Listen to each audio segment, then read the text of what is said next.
Dairy পণ্যের উপর GST মকুব করায় রবিবার আগরতলার ইন্দ্রনগরস্থিত ডেয়ারিতে আয়োজিত এক সাংবাদিক সম্মেলনের মাধ্যমে প্রধানমন্ত্রীকে ধন্যবাদ জানানো হয় Gomati cooperative milk producers union লিমিটেডের উদ্যোগে। আজ উক্ত সাংবাদিক সম্মেলনে উপস্থিত ছিলেন চেয়ারম্যান সহ অন্যান্যরা। কি জানালেন সংশ্লিষ্টরা শোনাবো। ভাষণের মধ্যে বলেছিলেন যে দেওয়ালিতে মধ্যবিত্ত এবং গরিব মানুষের জন্য বড় এক ঘোষণা করা হবে।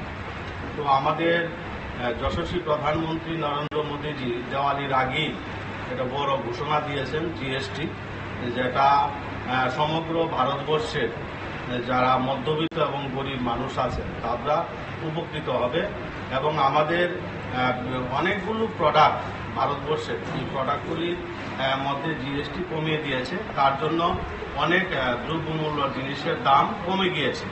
তো 22 তারিখে বিশেষ করে সেটা লাগু হচ্ছে। তো আমাদের যতগুলি এখানে প্রোডাক্ট তৈরি করা হয় তার মধ্যে ঘিয়ের মধ্যে জিএসটি আগে 12% ছিল, সেটাকে 7% কমিয়েছে। অর্থাৎ আমরা এখন জিএসটি 5%-ই আমরা গোমতীর আমাদের যে ঘি উৎপাদন করে থাকি সেটার আমাদের রেট কমে যাবে।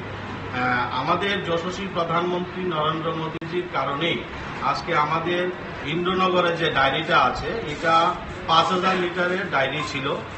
1982 সালে সেই ডায়েরিটা প্রতিষ্ঠিত হয়েছিল, কিন্তু 1982 থেকে 2025 লাগাতার 43 বছরের মধ্যে মাত্র 5000 লিটারেরই এই প্ল্যান্ট আমরা চালু ছিল।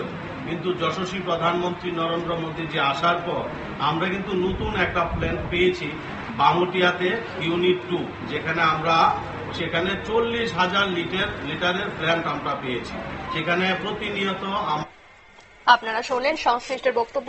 Gomti cooperative union milk producer union লিমিটেডের উদ্যোগে ডেয়ারি পণ্যের উপর জিএসটি মকুব করার সিদ্ধান্তকে স্বাগত জানিয়ে এক সাংবাদিকের সম্মেলনের আয়োজন করা হয় এবং এই সাংবাদিক সম্মেলনের মাধ্যমে প্রধানমন্ত্রীকে ধন্যবাদ জানানো হয়। নিয়ে নিচ্ছে ছোট্ট একটি বিজ্ঞাপন বিরতি, সঙ্গে থাকুন।